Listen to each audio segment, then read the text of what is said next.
G'day everyone, welcome to Matt Hill's Scale Models, and today I'm going to have another entry for a group build again, which is the All at Sea group build. So hopefully this will qualify. This is the Matchbox Westland Wessex helicopter, and I'm going to build this one as the Royal Australian Navy version, which I've had a couple of these in the stash for a long time. As you can see by this box, is a bit stashified where it's been laying around. So yeah, I'm going to build a helicopter, which is something I haven't built for a long time as well, and I do like building helicopters. I've got some 32nd and 48 scale helicopters. Just they seem to take up a fair bit of room. It'd be nice if you could have a rotor blade fold back for display to make it easier. But enough of the rambling bit. What we'll do is we'll have a look inside the box. And what we have here is some decals, which includes the Royal Australian Navy decals. The instruction sheet there, we'll have a look at that in a minute. Some clear sprue there, and then we've got 1, 2, 3 other sprues. So what we'll do, I'll put everything back in the box. We'll have a look at the instructions and we'll just go through it. This is like one of the reboxings of the Matchbox, sort of when they left from England. As you'll see on the sprues that they've sort of removed everything. I think this has been rebixed. What sort of word's that, Matt? Reboxed by Revell. God, blimey. Yeah, 1992 by Revell AG. So it is a Revell type instructions, printed in Poland. Dzień dobry to everyone in Poland out there that's watching, and it's printed quite well. So virtually gives you no sort of history on the aircraft, just your normal warnings. Gives you the colour call outs in the Revell paints, which is sometimes can be a nuisance. But just flicking through everything now, it's just like a fold-out pamphlet type setup. Starts with the cockpit.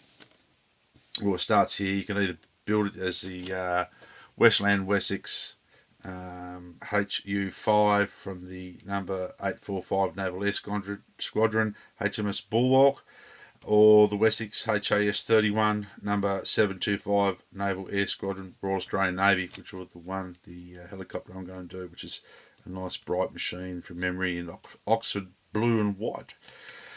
So it's the interior, moving on from the interior to the clear, just adding your cockpit together.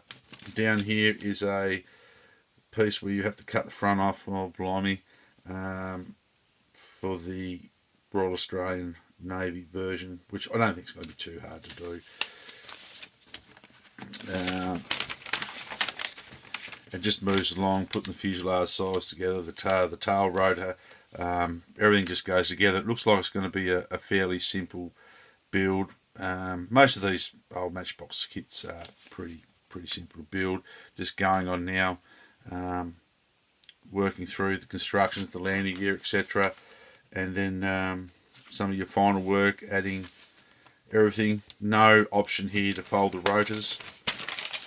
On the back, we've got the colour call-outs here. The Royal Navy version looks like an easy one to do with a two-tone camouflage, and then there's the Australian Navy version, which is the white and blue, which I'm going to do. So that is the instructions. Now the decals are looking a little, yeah. The backing sheet is very dull. Well, the decal carrier is very dull. I don't know if it's coming out on here or not, but I think before I will use these, I will use some of this stuff. Just let me find it. As always, I will recommend any old model kit to use some of the micro products or micro scale industries liquid decal film, and it does work very well.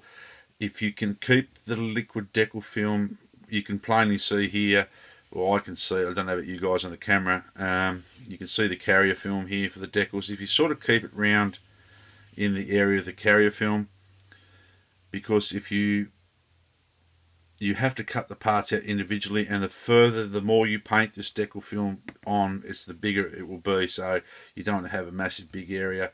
You're going to have to sort of trim it up. So I sort of keep it around the carrier area of the decal film. But everything looks in register. There's nothing.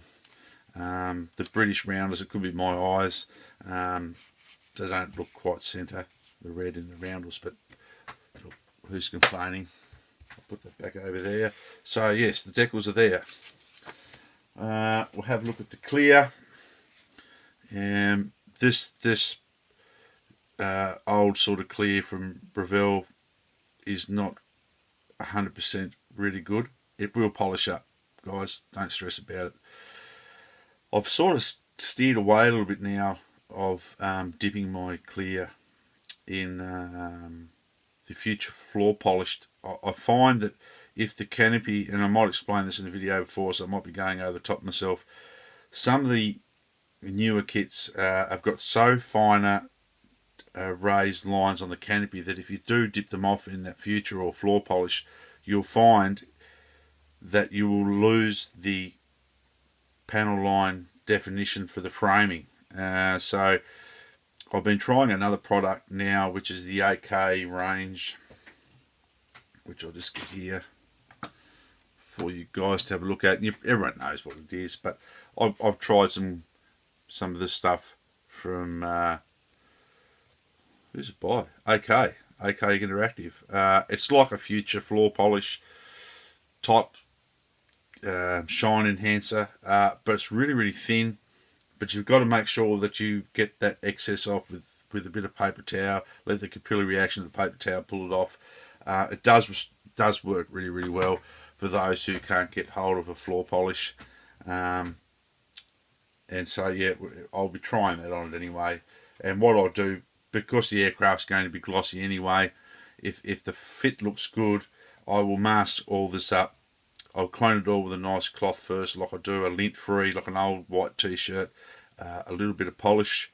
It might not even need dipping off, and then mask it off and then spray it. Usually sometimes if you use a good car polish or a fine polish, even the Tamiya stuff, you don't need to dip it off at all. So we'll go on and have a look at the sprue, and as you might be able to see on here, if I can get it in the light there, it used to say made in China, because I think the tooling was bought by the Chinese when the Matchbox went under, so it's now been scribbled off. That should have said England on it, or something like that, but it definitely says China. I can see it, they haven't quite got it off, but this is the Matchbox kit PK133, that's still written on there. The parts look good, detail is raised, and a little bit of flash on some of the parts, but look, blimey, nothing that I don't think you could get off with a nice sharp hobby knife and just a couple of files off with a sandy stick, and it should be fine. So the detail is pretty good. Some of this seating is very basic, the instrument panels are very basic, but look, if you add a little bit of, which I will do, just find some good reference pictures on Google and things, or if you've got some good books, you can find something and just improve the look of the cockpit just a little bit, just with styrene sheet and styrene strip and stretch sprue and all sorts of things. Your spare box, you'll be able to make a cockpit just pop out that little bit more. That's what I like about some of these older kits as well. You know, that once upon a time these Matchbox things were cheap, but unfortunately now the collectors are sort of pushing the price through, and I'm glad I bought some of mine when I did. This is another sprue. We've got some nice detail on the overhead console. As you can see, there's a bit of flash on all the parts, but nothing that I've said before that can't be fixed. The rotors there are nicely detailed for what it is. The hub's got detail on it. The wheels are one piece. It's a very distinct seam line there, but you know, just a couple of swipes with the sanding stick. You could even weight the wheels a little bit yourself, and the way I've weighted the wheels before, and you just got to make sure that if you're a young person, you get permission, but you can heat an iron or something hot, and just push them down on it just to give that wheel a little bit of a bulge at the bottom. You don't want to make the wheels look like they're completely flat, which I have seen things do, and the wheels just look too far gone. But that's there's no sprue number on that. That's just the second sprue, with just some of the cockpit interior, your rotors, etc. And the final sprue here is the fuselage sides, which we've got detail, which I can't tell whether it's raised or seems like it's recessed. Maybe we'll have a look at it later. Just with the conversion to the Royal Australian Navy on that one back there. Sorry, that's the nose we've got to cut off. But yep, everything looks nice. There's not much flash on this. It's not warped. See a couple little sink marks here on a few things. This side hasn't got it. This side's got a little sink mark. That's no problems. You can feel that, no worries at all. Look, it looks good. It's going to be a nice little build. A little bit of colour in the cabinet, and I hope it does qualify. So the all at sea is on Facebook, and I hope I've got it right. I think Tim Hepworth's running that one. So I will hashtag. I think I've got a hashtag all at sea. I'll have to have a look on Facebook. Not spending much time on social media, I'm afraid. Sorry, guys. But that's it. That's my entry. If it doesn't qualify, I will find something else to build in between building the ship group build hosted by Model Art 633, which is the Eskimo, and I'll have an update on that over the weekend as well. So thanks for tuning in, guys. I'll have a bit more of an update, just a bit of a chin wag, chat, etc. But thanks for tuning in. If you have any questions about the helicopter, I'll do a bit of a build log on it. I will try to get the first video out by Sunday with some of the basic construction I've done so far on this helicopter. And yeah, I'm looking forward to getting it done. The box art is quite impressive as well. Shows a little bit of rigging down the side of the helicopter, or the aerials, or whatever it is there. But look, I'm really looking forward to building this.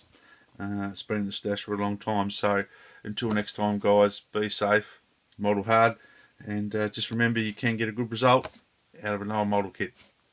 Catches.